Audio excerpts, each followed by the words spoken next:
This is the Voice of Bold Business Radio, and I am your host, Jessica Dewell of Red Direction. You're listening to Program 25, Align Intention and Action.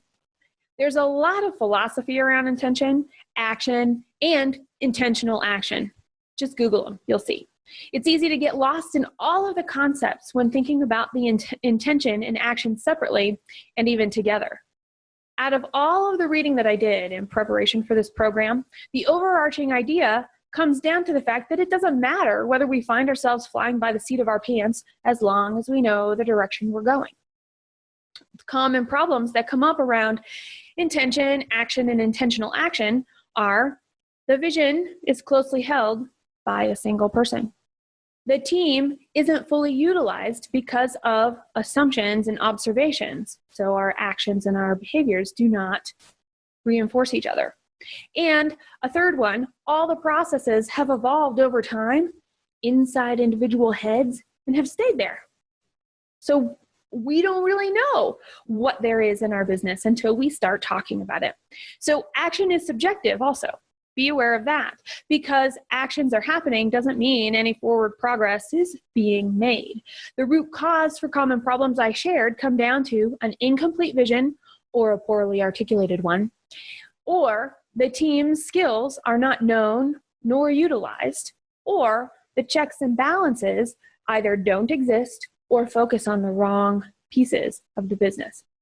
The more solid we are in what we know, what we have, and what we want, as business leaders, we're poised to achieve the success we want. And as John Wooden said, it takes time to create excellence. If it could be done quickly, more people would do it. Right after this, Stephanie Sims and I are talking about aligning intention and action. Welcome to the Voice of Bold Business, the show that provides everything smart leaders need to evaluate situations, build relationships, and create solutions. Jessica Dewell candidly talks about the skills necessary to build tenacity and do more with less. And now, here's Jessica. Stephanie, holy cow, we're both sitting here this morning reflecting on the past few days that we've had. And I'm actually really excited about this conversation because the timing couldn't be better. That's hilarious because you're totally right. I was thinking about it this morning as well. And it all kind of comes back to intention. It comes back to what direction it is you want to go. And when things get really foggy and messy, what is the kind of central theme, for lack of a better word, that you can pull everything back to and say, wait a minute, is this still getting me in that direction? As Stephanie and I are talking today, just take inventory in your heads and kind of do a checklist and see where you really fit in well to what we're talking about and where maybe you don't. And nobody's watching, nobody's going to ask you to raise your hands, and nobody's going to ask you to speak up and share your experience. This is totally for you as a business leader to understand exactly where you are at and some things to keep in mind to just kind of check in and recognize. And by the way, just so you know, both Stephanie and I can help you with that. So keep that in mind too. As we were planning for this the other day, Stephanie, we were talking about where to start, and really we were talking about results. So I think we should start with the end in mind, the result, and really take a look at that and figure out what might be missing first in a situation around those common problems. The vision is only held by one person, the team isn't fully utilized, or all of the processes are evolving, but nobody really knows what that evolvement actually is because it's inside people's heads. When we're all talk, but we don't have any results, let's explore what's missing. I think there's some very concrete things that we can look at, because I think a lot of people, when we talk about intention, they're like, yeah, but that's like fluffy, floaty. That doesn't really apply to my business, right? Hey, everybody listening. Yeah, honestly, look at yourself and say, yeah, I believe that too. Because Stephanie and I started there also, by the way. I mean, right. We started there. didn't we? Yeah. Well, and I think even as you go through the process and you see how it connects to your business in some concrete ways, you always are missing other concrete ways that it connects to your business. And so from my perspective, I want everyone to realize that intention is actually one of the central elements of value in your business, because the truth is that when people, be it customers, vendors, employees, investors, anyone out there who's going to connect with your business, they've got to be very clear about what you are and what you stand for. And the clearer you are about that, the easier it is for those people to understand you and decide, yes, I want to be part of that, or no. But what I find interesting is most people, when they're thinking about their businesses and they're thinking about customers, partners, et cetera, intention is like the last thing from their minds. You know, they're like, yeah, okay, so I wrote my mission statement down on a piece of paper, but what does that have to do with trying to get clients? Or how does that help me find employees? Which is interesting because it does. And, you know, you were talking about the value in business. By the way, we should probably define value right now, because we're not talking solely about monetary value here. We are talking about value. Yes, it adds to the bottom line. Yes, it adds to the value of the actual physical business, the actual physical product and processes. Take it a little step further. It's the values, how we show up, the things that we believe in, why we're doing what we're doing. Because really, our business, as a leader in business, whether we are the founder and owner or whether we are somewhere in the management structure, we have to understand what those values are or why they were put into place and what they mean in our own companies. Because until we do that well, the intention, the mission, why we do what we do, the solution that we're providing to people's problems is going to be unclear. And we can't be effective, and we can't, for example, delegate responsibility. We can't have more of our team taking on decision-making on their own when we're not comfortable that they're going to do it. I'm using air quotes. Nobody on the show can see me. When they can't do it like we want them to. And I think that's one of the biggest signs that we might have some intention issues, is when we feel like we're surrounded by people who just don't do it the right way. Or when we're surrounded by people who, for example, don't stay with us. When we have a lot of employee turnover, that can be another sign. We have trouble keeping relationships with customers, with vendors, and with investors or financial partners. That can also be a sign that really there's a much bigger problem than that person's a jerk or it wasn't a good fit. Maybe the problem is us. And by the time you get to customers or investors or both, they don't care, and they're not going to help you figure this out. This is up to each and every single one of us, a leader in our own business, to have these conversations, to start these conversations, and to figure it out, and to be able to make sure. And let's start with articulate, because I think that's a pretty big, important piece. The other day, I was at an event, and I was talking about this, that we were talking about what we do. So we've got this product, or we've got this solution, and we've got this team of people that are making sure that it gets out to the world. And we decide what people do we need. We decide what is actually going to be, how it's going to be delivered, how are we going to make sure we get paid from it, and make it all timely to fit all of the requirements, our expenses that we're dealing with as a business owner or as a leader in business with budgets. And those are our inputs. Whatever we're doing to go in, these inputs, whatever's coming out the other side, these are our outputs, our results. And if we're looking at the results and it seems like there's a lot of effort going in, but not a lot of return coming out, we can actually stop and take a look and go, oh, something's missing. There is a gap here. Before we tackle a problem or increase sales or try to scale some system, let's really look at what we already have. And to do that, I mean, there are a lot of different ways. It depends on the process that we're working with. It depends on the way that we're already doing our business and what people think. But maybe it just starts with a question. A question like, okay, I see a gap. I wonder what's causing that gap. And then just observing a little bit. This is the product we're delivering and this is our mission. What if I just watched and saw how people interpret that in their own jobs every day? And what's the same and what's different? So really, this is data gathering, and it's not subjective. It is using observation to collect your own data so that you can see yourself, how do people interpret what they do? Do they feel like they understand why their role is critical to the output and getting to the customer? Do they not? Step to observe what might be missing around intention is to just watch everybody there. And by the way, if it's just you right now, or if it's you and a partner and you're both equally vested, or even if you're 4 partners and you all have some vested interest in this, it's a little harder to have those conversations, but somebody needs to be the observer. Somebody needs to go, okay, remember that idea that brought us all together, and talk about it once in a while and say, hey, are we still in that place, or have we spread out, or have we changed direction? And just, it might seem like an obvious question. Never say, oh, hey, I have a dumb question, let's talk about this. Just be like, hey, I'm observing things, and what we're putting in is not at least equaling or more than what the output is. So I have a question. Can we clarify a few things? Let's make sure we're on the same page here, because Stephanie, in startups, everything moves so fast, we forget. Man. We forget, and that's no good.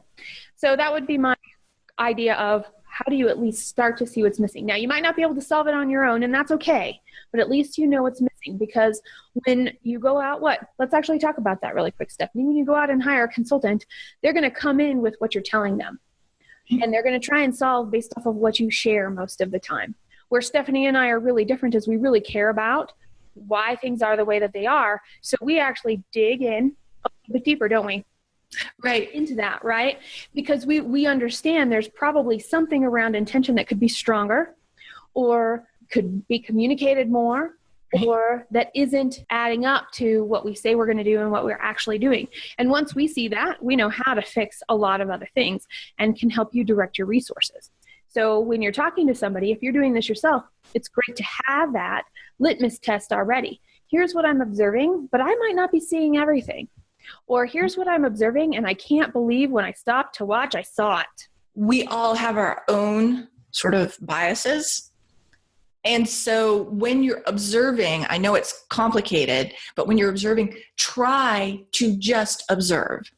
Try not to judge, because a lot of times that happens and we look at something, we're like, that's dumb. Why would they do that? Or that's not the way they're supposed to do that. But the reality is, for your business to grow, you're going to have to get people in there who are going to have a different perspective than you.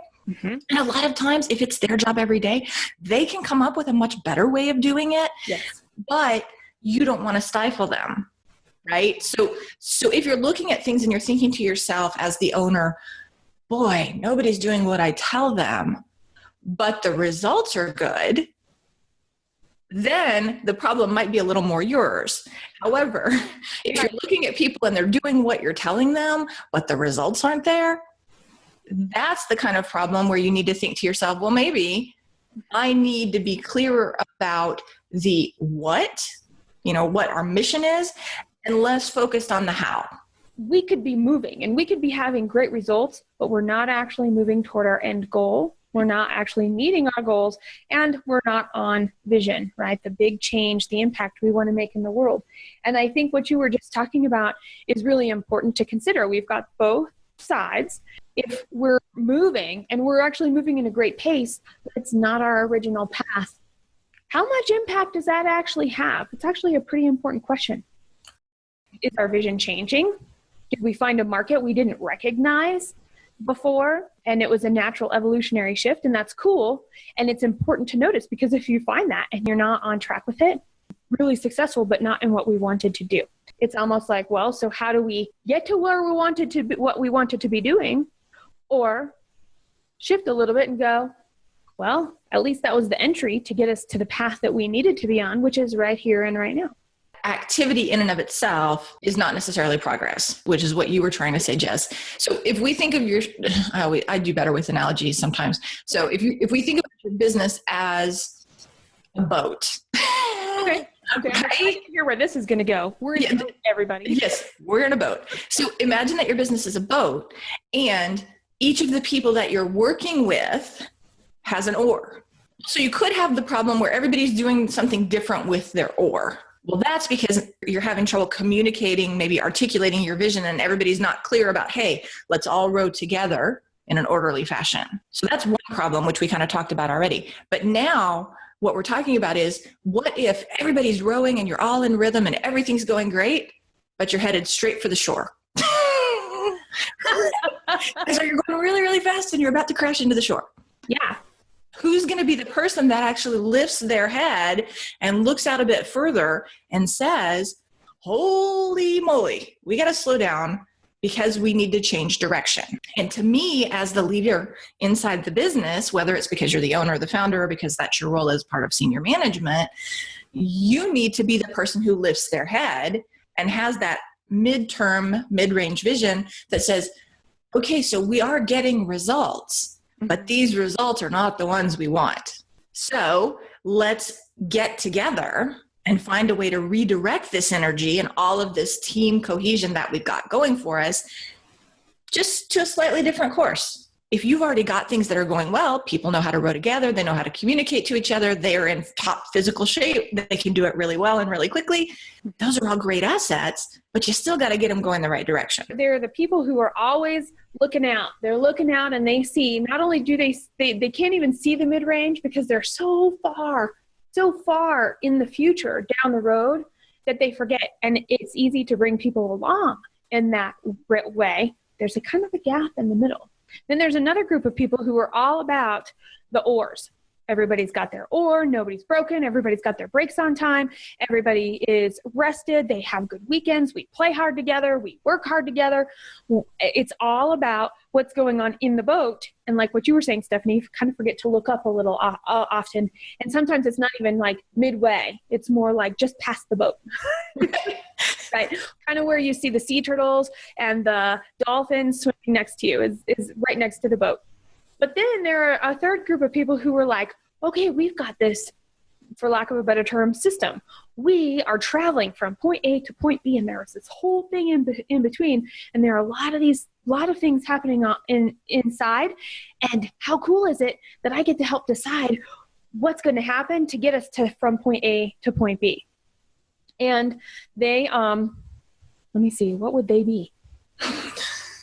They're like, I'm thinking about a crew boat, you know, those boats like you see in all those movies where they're rowing on the river and they just go straight. I think those people are like the people with the megaphones. Okay. Yes. They're the ones who keep the cadence, but they're also the ones who are like, no, turn. Right. Okay. Yes, exactly. And they're more into what stage of the path are we on right now? They're kind of like, I don't want to say timekeepers, but they're almost like the human GPS, right? They're like, and here's where we are now, and here's our next destination. And depending on our own experiences, am I cautious about whatever one of those I am? Or am I like an all-out go-getter no matter what? Or somewhere in between? Because it changes a little bit, those things. So Stephanie, which one of them are you? I knew you were going to ask me that. And this is where it's very funny, because even people like us who talk about these things all the time, we sometimes have a hard time turning the lens on ourselves, right? Mm-hmm. So I would like to be the person who has that really long-term vision, but sometimes I have trouble with that because it feels not concrete enough for me. And so I've seen myself try that, and it hasn't always been successful. I've also seen myself get very stuck in the, here's where the boat is, and holy crap, we got to get, there's a leak in the boat. Well, that's probably the time to be focused on the boat. Yes, I see you as that last person with the megaphone. Okay, perfect.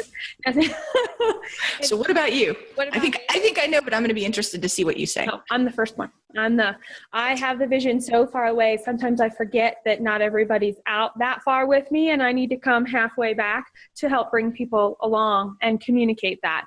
And secondarily, I am then more along the lines of the cadence keeper of, okay, so our plan can change and who knows what's going to happen, but I see that vision so far that even if we get off track, I'm pretty sure we're going to get there. And I have complete confidence. I have confidence that because it's clear enough and I can see it, it's happening.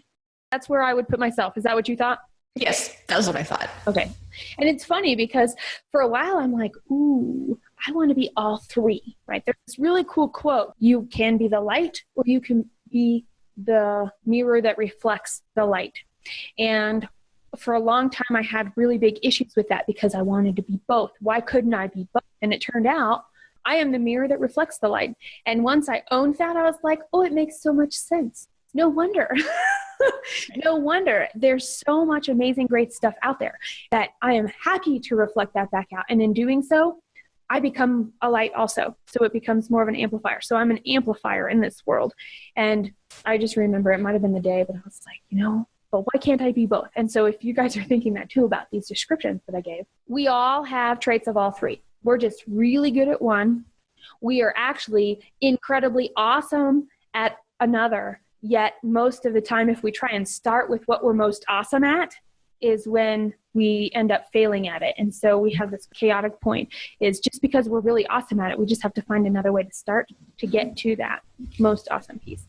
Sometimes, especially when we've started small, when we've maybe started all on our own, or we've started with just a couple of team members, partners, co-founders, whatever that looks like, we're very used to being able to use all those aspects of our talents. As we grow, it's very hard to recognize what our best and highest use is, because we don't have to do all those things the way that we did them previously. And this is where, Jess, you and I have talked about this in previous shows as well, change, the notion of being able to adapt your interactions over time is very important. And that's why having the intention is so important, because everyone's role over time is going to change and evolve. And if we all, like you said, know that we're all going in the same direction, then it's easy to say, oh, okay, perfect. So I'm going to help us get to where we're going quicker by focusing on this and letting somebody whose best and highest use is the details, for example, focus on that. I had no notion of what it was like to work in a corporate setting. And here I was, I came in the first startup that I was in, and there were 4 of us. 3 of us were on site and 1 of us was off site. And what ended up happening was I tied my identity and the success of the business to the job that I did. So when I was worn out and ragged and working a lot and overwhelmed and not able to do all the things I wanted to do, yet I was still hitting all the goals, I was like, who needs anybody else? That actually made me a very poor manager, because I got people regardless. And I had all these people who, in some cases, I resented, because I'm like, I don't have time to train you. I have all this stuff to do. By the way, every single person listening to this program has been there at some point or another. It's easier for me to keep doing it than it is for me to train another person, or to teach another person, or to show another person. What ends up happening, though, is you're right about change, Stephanie, because here we have this check and a balance, and that's our first check that we're a little out of balance. As soon as we don't feel, as developers of people, as understanding what performance in business means, and we're owning it and taking it all on, that is our immediate cue that we need some immediate think time. Stop and figure out, why am I feeling this way? Why is this the case? Because it means it's past due that we have help. It's past due that we shift up what's going on. And it doesn't matter that we're making our sales numbers and we're getting all of this stuff done. When we have a team and we don't utilize them, that is the biggest disservice that we can do to our company. Because in our company, what are we doing? We have a whole ecosystem. We have people that want to work and contribute to something because they want to use their skills to make money. And when they are making money and they're feeling useful, they are able to go out and spend and make their choices in their lives, and they're deciding what's important to them and what's valuable in their world, which is affecting our whole world. And it's seen. It's like that. It's like, I don't know, Gorilla Glue or Crazy Glue. It's the stuff that holds it together that you can't see once it dries. Right. Exactly. And so first balance is, if we're owning something and can't let it go, it's time. The other thing is, if we're doing that, the people around us are going to see us modeling that. And if we go to them and then we say, hey, we see you're overwhelmed, or hey, we're taking this direction. Hey, you're going to get help. So we've got to make a plan for you to train somebody, to bring somebody on, to show them what their contribution to this big picture will be.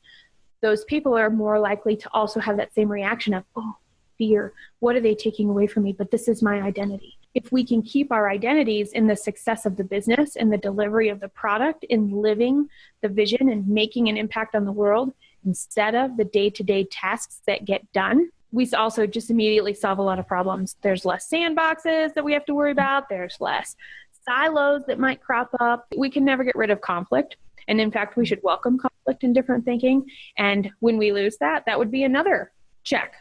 Right. All of a sudden, everybody's in agreement all the time, no matter what. Or it's pretty silent in meetings after you speak. Leader, you. Yeah. Now, these aren't things that you can go down and you can just check off of a piece of paper and go, I'm now a better leader. It doesn't work like that. These are things that we're talking about awareness. Intention is all about awareness at this point. And it's all about detached observation. If we have our identity tied up in how much we do, in how many people have to come and ask for our approval, if those are the things that make us feel that we're doing a good job, then it's going to be very hard for us to make an observation that that's not helpful for the company. Maybe we need to just check in with ourselves. And if we're feeling frustrated, burned out, if we're feeling angry or we're feeling like somebody else is not contributing, that's also a place where it shows up. If you're sitting there at 8:00 at night and thinking to yourself, how come I'm the one that has to do this? Well, how come nobody else does it? That's a sign that there may be a problem in the way that you've either articulated or in the way that you've lived your intention. Because a lot of times we say things, we say to people, yeah, we want us all to be a team and we want us all to collaborate and everybody's here to help everybody. But like Jess pointed out, if you say those things, but then your behavior is, no, don't worry about it. This is my job. I'm going to take care of this. Then everybody understands that whatever you said doesn't really matter because the true culture of the company is being articulated non-verbally by the way that you're acting. Mm-hmm. And so then sometimes you do have to kind of check yourself and say, am I saying one thing and doing something totally different? Mm-hmm. And that's where having an intention that you can come back to and a really simple mission, vision, value statement like Jess was talking about and like Jess helped me develop, by the way, that's where having something you can look at and say to yourself, oh, now I see. I'm not actually living these things. I'm saying them and I want them to be true, but they're not actually part of what I do every day. So sometimes it's more of just a check-in and a survey. Is our current vision, mission, values still relevant? Why or why not? And the way that those questions are formulated and the way that that information is gathered is useful to the most senior person in the company, whoever that is, and maybe the most senior 2 or 3, and definitely the owners and founders or the board of directors for that matter. If we can be clear about what we want as the founder, owner, member of the senior management team, mm-hmm. it's actually going to allow other people in the organization to step up and say, oh, that's what you want to do? Oh, you know what? I don't want to do that. I want to do something else. Either you don't have a very clear vision, mission, value statement, and so people are doing their jobs and they're still trying to figure it out on their own with no real data, or you do one thing and you say something different. It's very hard for people to actually make their decision. Do I want to be part of this going forward or not? If we go back to my boat example, I use this a lot with people I work with too, when we talk about funding, is do you want to go to Alaska or do you want to go to Hawaii? Because once you're on the boat and everybody's rowing to Alaska, you got to jump off that sucker as quick as possible if that's not where you want to go. If you just get a lot of people on a boat and you're like, we're going to row, come on, we're rowing. And people say, well, where are we going? And you say, somewhere cool. Mm-hmm. It's very hard for people to decide if they want to stay on or jump off because somewhere cool to them might mean Hawaii, but somewhere cool to you might mean Alaska. And if you never actually say where it is you're trying to go clearly enough so people can understand, then you're doing them a disservice because they're going to be very disappointed if they thought they were going to Hawaii and you get off the boat in Alaska. To take that a little bit further, I think that's really important because a single company-wide vision, mission, values is really important. And every single leader within this organization, anywhere in the management team, anywhere in the organization, is going to understand their particular role of the mission. What we're doing, what we're providing, and how we're solving the problem. And we're not going to be doing it all by ourselves. Every single person in the company is not doing the same piece to achieve that goal. We all have our own role within that, where when all of us, we put all of the pieces together, we have a puzzle. So it could be a 100-piece puzzle. It could be a 10-piece puzzle. It could be a 3,000-piece puzzle, which is, I'm still working on that thing. Speaking of, I'm like, right, yes. And so understanding how we fit in there as a leader, that means we know what we can own. And so here's a place where we can accept responsibility for the role that we are in. Okay, how do we make sure we're repeating back and we actually have shared meaning with our boss and the leaders above us for our understanding of the vision and the mission? And that we understand the values and we're executing and we're showing up and we're doing our work in a way that's in alignment with them. Because here we are, we all have budget responsibilities. We all have sales related to expenses or income. We have these responsibilities. And so why not own it and say, okay, well, this is my part. And so here is my mission that is part of the big mission, so that my team can all rally around this and understand our bite-sized piece completely and correctly, so that we can add to this total outcome. And it becomes the responsibility of the managers of the senior teams to be able to do that well. Because if all we're doing is repeating what's at the top, how is somebody who just started going to understand what their role is if it's a brand new role, or the person, that they're filling an opening that already exists, so they're coming in, how do they know how they fit? If we've got one great big umbrella and we've got even as little as 10 employees, it can be difficult because we're all wearing more than one hat, and what that person was hired to do, somebody else has been doing, and nobody's taking the time to tell them about it. Nobody's taking the time to show them around. And it's the same way regardless of size of company when you're working within a team. It's very complicated if we're not comfortable with what our role is, but also with what the mission, vision, values of the company is. You kind of feel weird, right? Because you're like, okay, so there's this new person, and sometimes people are like, well, I have to put on a good face and make sure that they think everything's wonderful because we need someone to do this job. It makes people act in a way that's actually not 100% them. Right? It's not 100% authentic.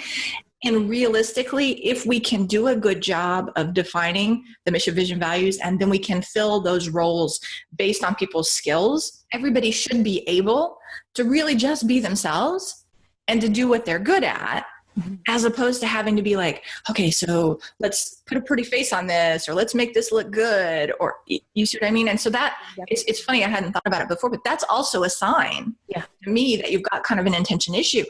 When customers come up, I'm not saying you should show up in jeans if you're working with corporate clients. That's not what I'm saying. But if when you are preparing for some sort of presentation or some sort of meeting, you constantly feel like you're having to be different than you are every day, that's also a sign that there may be some culture issues going on inside the company. Either you're trying to be something or achieve something that you're not, or you've developed this culture where it's not okay for people to say, that's not my strength, that's not my skill. You're holding on to a responsibility that would actually be better transferred to somebody else because it's not your strength. Yes. And now, so I'm going to bring up this horrible thing called our annual reviews. Everybody's don't tune out on us, okay? Because I think Stephanie and I agree here, where an annual review, what does it do? It puts pressure on everybody. It takes time out for the person giving the review or the people that are going to give the review to properly put time and energy in, and that doesn't usually happen. It also, it's like being accepted in, right? So here's this thing. If I'm going to get my annual review, then what? Well, I'm going to wait and I'm going to see what they say, and I hope they see me for all that I am and all that I've done. Well, that doesn't work either. Right. Right? So this concept of an annual review, one, I don't like it. I think it's great to have it documented. I think it's great to sit down and have a review where we're talking about everything. Yet it's going to be in the interactions every single day where the leaders, us as leaders in our organization, have the time to actually guide and develop and offer ways for people to fail and try again, and fail and try again, and then try again and succeed. And so I think that that's something that we also have to build into what our division or department, how we can develop our team to fully have an expression of the vision and the mission of the company. One of the things that's usually left out is, well, so what does this value of our company mean to you? What have you done in your job that shows this value is a part of your tasks and your responsibilities? And those are questions that people don't ask. If that's what the annual review was, now we're just seeing, okay, how far has this person come? We know their output. We know if they're salespeople, we know they're salespeople. If they're marketing people, we know the reports they're running or not running. We know the success of the campaigns that are being created. If they're customer service people, we know all kinds of stuff about the type of people and how they're being supported and all of this. Every role of the company has its inputs and outputs for that type of evaluation. But we don't really stop and think and have a conversation. How did I do my role in line with the values of the company? And it's a great way to just double check. Are we still on the same page? Has there been a shift? Do they have some greater awareness? And have they been doing something that we might not have noticed that fits in with our values more, that now we can take someplace else? We're owning the development of our team. Unfortunately, there's a lot of people who have this sort of, okay, now we need a corporate hat, right? Like I'm going to put on my business hat now. And generally it's as the team grows, there's a point in there where senior managers and often founders are like relying on what they know, which is this sort of cold corporate structure to solve all these problems that are arising because of the change and the growth of their business. Mm-hmm. And the problem is they do rely on structures like, annual performance reviews and metrics that are purely financial and or data driven. And I'm a data girl, so don't get me wrong, I love those numbers. But they all need to be connected. Those numbers are not existing in a vacuum. They all need to be connected to the intention of the company. Because if people can't get behind the reason that you want more clients or you want to raise your prices or you need to decrease vendor costs or you need to hire more employees, then it's very sterile. It's hard for people to okay, well, so we're supposed to hire someone new. Well, so what? Do I really care? Am I going to commit my time and energy to this? Or am I just doing my job? And if you want to build a team where people are actually actively looking for ways to make things better and ways to help you achieve your mission more quickly, more efficiently, with more joy, honestly, because that's what we'd like everyone to do, then they have to be included in that mission, vision, values. And I love your idea, Jess, of saying as part of, doesn't have to be annual, but as part of a discussion on a regular basis, asking that person, do you feel like inside of our company, everyone understands the mission, vision, values in the same way? Do you feel like everyone's living the mission, vision, values in our company? And then what do you see yourself that we could do better? Being able to have those types of conversations, they actually do. They build trust over time. They build trust that somebody's watching out for them. It builds trust that when they see something that they're actually going to be heard, especially when some ideas are actually percolated around and tested out in other areas that actually improve everything within the organization to do what the company does to the best of its ability. It's funny because I was reading an article, I think it was yesterday, where there was I can't remember who wrote it, but anyway, the title of the article was, your one-to-ones need to be more awkward. The idea was, especially as your company grows, the most difficult resource to manage is everyone's time. Mm-hmm. And as you become a senior leader or the founder of a company that's growing, clearly your time is the hardest thing to manage, and it's very precious. The premise of the article was to say, look,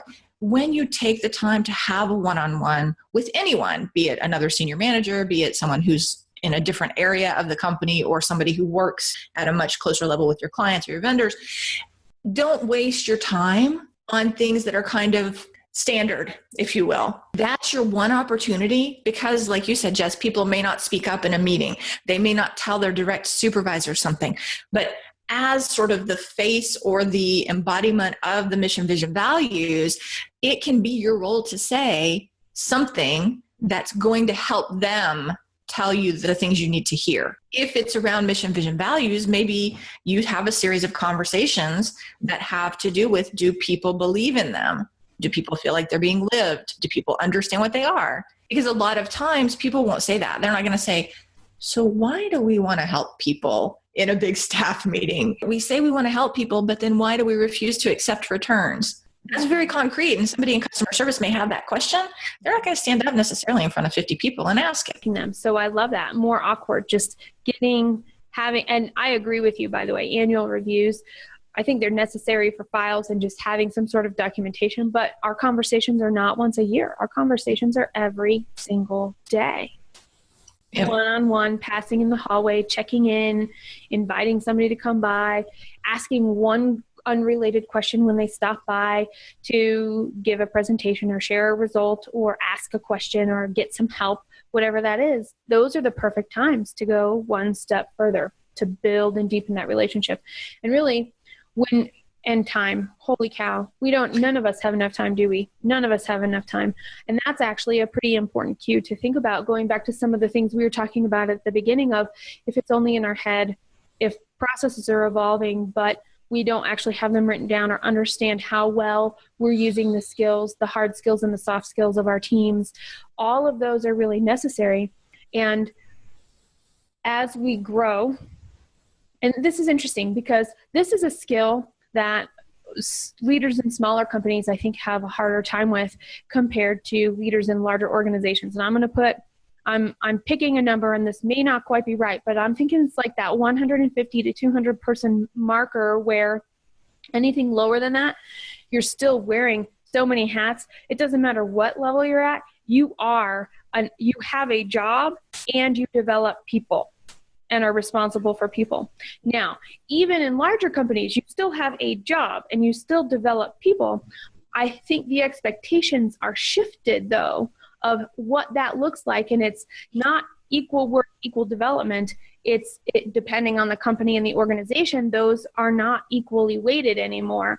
And so in a smaller organization, we really have to understand we don't have a 40-hour job as a leader, and we don't develop people for another 40 hours a week. That's the quickest way to burnout. It's the quickest way to having our own, getting in our own way, if you will, and derailing our teams. So I'm thinking about these checks and these balances.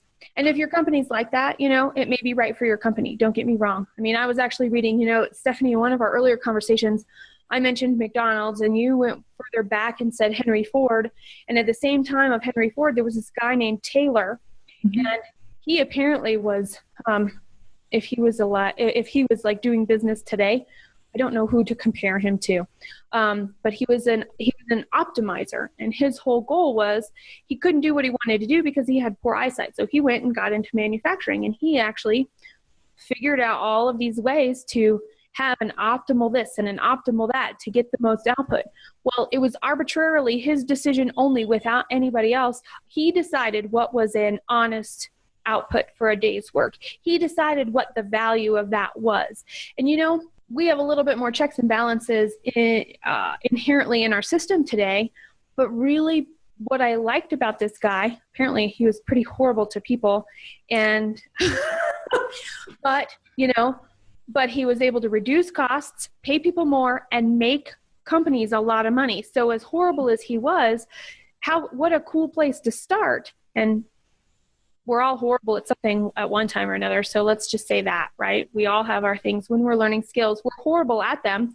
And we might be horrible in the way of and interacting with others sometimes too. I don't want to say that he was some bad guy, because I don't think he was, because he was brilliant. He was looking at situations for optimization. And we're at this place where efficiency and optimization is not enough now. Useful comes into play. Impactful comes into play. And we all are looking to be more included. We want to be part of something bigger than ourselves. Yes, we're talking about millennials, but we're actually talking about every single one of us. I mean, there are a lot of people in Gen X and the lower end of baby boomers who are like, for whatever reason, I'm going to go start my own business, and I'm going to do this thing, or I'm going to keep working for this company, but I'm going to be a contractor so that I can do my own thing in my own way and have my own time. Well, wouldn't it be cool if we could have that talent internally? Wouldn't it be cool if that person and their energy and their passion for what they did could rub off and be modeled to others in the organization? Wouldn't it be cool that all of these people contributing to the delivery of a product actually understood all of the other people that were involved in the delivery of the product? But I don't think it's just millennials. I think that the truth is that most people want to be satisfied by what they spend a majority of their time doing. Yep. Right? It makes sense. Like if you're going to spend 8 hours or more a day doing something, at a certain point, money is not going to be enough. A corner office is not going to be enough. 50 people who are reporting to you is not going to be enough to keep you doing that day after day if you don't find some sort of joy doing what you're actually doing, right? And that's where, to me, the mission, vision, values is a great yardstick, right? Because what it does as a company is it helps you attract the right people. Because if they were going to Alaska anyway and they row really fast, you want them on your team, right? But just get out there and tell them that, and make sure that you're very clear about it, so that if they want to go to Hawaii, they're not on your boat. Unfortunately, as we're growing and we're desperate in a lot of cases to get just somebody, oh my gosh, we just need somebody to do this job. We are not thoughtful in the way that we put our teams together, and we're not really living our mission, vision, values, because we're just hiring whoever we can get. There's another John Wooden quote that fits right here with what you're saying. If you don't have time to do it right the first time, when do you have time to do it over? I've been there. I worked in a team where, we went through pretty much every roller coaster you can have. And we had periods where we had to lay people off. And then we had periods where we had to hire people back. And we had stuff that had to get out the door. And, there is craziness that happens in every business. If you are, as the leader of the business, not only aware of the mission, vision, values, but committed to them and living them, then it's not extra work to hire to those values. It's part of who you as an individual and also you as a company are. And once, ultimately you can get to there, then it's going to be very easy for you to attract the right team, the right clients, the right vendors, the right partners in all aspects of your business, because it is who you are. Yeah. And that's where it's hard, because a lot of us are just like, well, we are who we are right now, and I don't want to look at it too much. It's not pretty, but I don't want to know. Kind of like scales in the bathroom. Right. Exactly. It's like, let's just get rid of it then. Let's just pretend it doesn't exist because I don't like what it's telling me. Or I'm going to be wishful and I'm going to keep some sort of clothes in my closet, or a pair of shoes that have always been the same. And I think you're right. We're emotionally attached or emotionally avoiding, even when we are doing our best to be data driven in a lot of the sense when it comes to our intention and our action. Action cannot replace intention. Action by itself is great. Action by itself will gain traction, but without an intention, without an understanding of what we have, why we have it, and what we're going to do with it, it doesn't matter. The action, we have no direction. We have no direction whatsoever. And that actually really comes down to, before you can have some sort of a comprehensive strategy, intention, the vision, the mission, and the values is required. I mean, to do it and leverage it for the most. I mean, sure, I can do this and I can have 10x growth, or sure, I can do this and I can have 20x growth. And we're going to do whatever it takes to get there.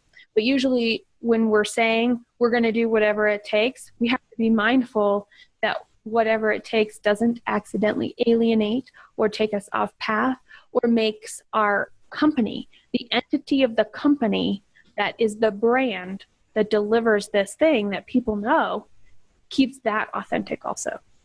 Yeah. Well, and it's funny because even when you say whatever it takes, right, everyone has a different idea of what whatever it takes means. So for some people, if you wanted to, assume there are some bad actors out there, for some people, whatever it takes could mean, bribing people or, stealing stuff or, and on the other hand, you could also have people for whom whatever it takes means only if everybody on the team is in agreement, which creates its own set of issues. So that's where really not only being clear about mission, vision, values for yourself, but doing a very good job articulating them and living them is so critical, because we all take those shortcuts. And in our own heads, we're thinking to ourselves, well, they knew what I meant. And you have no idea if they know what you meant or not. And now we're going to circle all the way back to the beginning of that non-judgmental noticer, the observer, to just see what are people doing, what is the language they use around this thing that they're doing, and why, and then asking a question once in a while, why are you doing this thing that you're doing? And seeing the language that comes back, because to create that shared meaning and understanding what the culture actually is versus what might be in our heads as leaders, whether that's the leader of a team, whether that's the leader of a whole bunch of teams, whether that's the leader of the organization, doesn't matter. It comes right back down to, do we have this and do we not? Because all of those elements, when we're doing more with less in today's world and things change so quickly, the more grounded we are in our intention, the more we understand and we see the output of our vision, mission, values at every single level, in every single action of our organization, it makes deployment quicker. It makes decision-making faster. It makes available the best solutions for this moment in time known more quickly. And because we can filter out everything that doesn't go with our vision and our mission and our values. I mean, that's the one thing that people are like, oh, well, we put it on paper and it's in a drawer. Well, but we're considering all these options and we're at a standstill because we don't know what's is right for us. And everybody has a different stance. And maybe we narrowed it down to 2, but we can't get past this. How do we get past this? The first thing I ask when somebody goes, we're at a standstill, I'm like, okay, where are the vision, mission, values? Let's weigh them at that. And I get looked at like, what? Are you kidding me? That is the one little secret that we can do. And if we're unsure, okay, so we're somewhere in the middle of management. If we're unsure of what that means, when we're talking to our boss, when we're talking to the boss's boss, what language are we using, and are we iterating and articulating what we understand the vision and the mission and the values to be and showing up that way? Because if not, we're making it easy for somebody to guide us and correct us. So depending on what we want in the role that we're at and where we want to go and what we want to get out of the role that we are in today, we can do that. It's an easy, I don't like the phrase manage up, but it's an easy way to show up and be open to receiving a little bit of guidance and mentoring, because we're taking the initiative. We're owning responsibility. And by the way, even if we're at the center of our business or the top of our business or whatever organizational structure that you have, right? One of the things to consider is, who can we talk to that knows our vision, mission, values, and understands them? So we have somebody to bounce ideas off of too, because even at the top, we need somebody to be able to do that. As some sort of an advisor, some sort of board of directors, somebody that's also interested in us and our development, because we're at the top doesn't mean we're done learning. Markets change too fast for that. Well, and all kinds, regulatory environments and all those other things change, that's the place where I think, and I just want to really quickly bring it back to something concrete, is if you're actually able to articulate those things and to build a team that can work based on those mission, vision, values that everyone is living and understands, ultimately that's what builds value, both social value, enabling you to have more impact, but also it builds monetary value. Okay. Because if you can explain to someone who's going to buy your company, for example, that the reason you don't have employee loyalty problems is because you pick the right people and they are all personally vested in the mission, vision, values, so they see something bigger than just I'm here to do my job.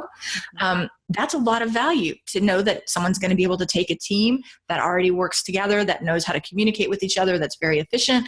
And instead of worrying about that during a transition phase, everything is just going to keep working the way it is. There's a lot of monetary value there as well as achievement value. And so as we've been talking about this, it may have felt like it was a little esoteric, but the truth is, it hits your bottom line in multiple ways when you can create this type of team and when you can really get everyone rowing in the right direction, right? And I think everyone knows that kind of intuitively, but oftentimes we go about it in a way that's a lot more didactic, in a way that's like, well, the way to get everyone rowing together is to make it so their oars only go in this little tiny space, and then they can't screw up. And that's how my team's going to work really well. And our argument is no, Not at all. Right. Not at all. And good luck to you. Call us when you run into a problem. Right. I was about to say, and if it feels like, if you're one of those, if you've got that, sort of little locked down, I make it so nobody can step outside their box, and you feel like this might be a way to move forward, that's what we do, man. That's how we help people. Break it open, baby. Break it open. Awesome. Yes. Thank you. I don't think I could have said that better myself. That's perfect. And I'm going to do a quick wrap up. We're going to say thank you for joining us on this program. We were talking about having talk and no results and how to know what's missing, which really starts a lot with us personally and being able to take a look objectively and observing without judgment and just noticing what's around. We were talking about checks and balances of how do we know things are working or not. We talked a lot about vision, mission, and values, which are very important to both Stephanie and I, and it is how we create long-term impact and achieve the vision and the impact that we want in the greater community that we're serving. Because when we know what we want and we know what we have, we get to choose what direction we want to go. And everybody's going to know from the get-go what direction is going, and if they like it or not, if they want to be there or not, and if they really feel like they can contribute or not. And the point is, we want to get rid of the or nots. I love that. That's great. You'll find all the program notes for Program 25, Align Intention and Action, at thevoiceofboldbusiness.com/P25, or search the site for Align Intention and Action. The more solid we are in what we know, what we have, and what we want as business leaders puts us in a position to achieve the success that we want monetarily and within our social realm and within our personal goals.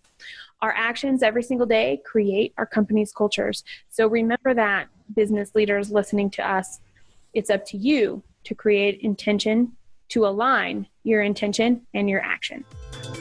Subscribe at thevoiceofboldbusiness.com and get more information, program notes, and past episodes. Bold leaders approach each situation and focus on action to achieve a higher level of leadership. Jessica Dewell, your business advocate, is the host of the Voice of Bold Business Radio. Thank you for joining us.